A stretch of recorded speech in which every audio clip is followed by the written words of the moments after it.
Что значит для вас века, для нас единый час? Александр Блок сочинил эти строки 105 лет назад, когда Россия в очередной раз разочаровалась в Европе. Обращаясь к ней, он писал: «Миллионы вас, нас тьмы и тьмы и тьмы».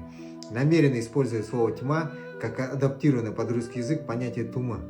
В бурятском языке оно означает 10 тысяч или бесчисленное множество людей. Слова «для вас века, для нас единый час» нам также хорошо понятны, поскольку в бурятском мировоззрении время – это единое целое, и то, что Европа давно забыла, хранится в нашей генетической памяти. Слово «монголы» в этом манифесте употреблено не один раз, а Россия имеет, цитирую, «азиатскую рожу».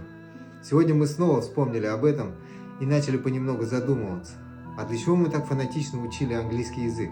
Не пора ли нам наконец научиться ценить то, что есть у нас, и интересоваться языками народов России, в том числе бурятским, через который мы можем глубже почувствовать собственную идентичность?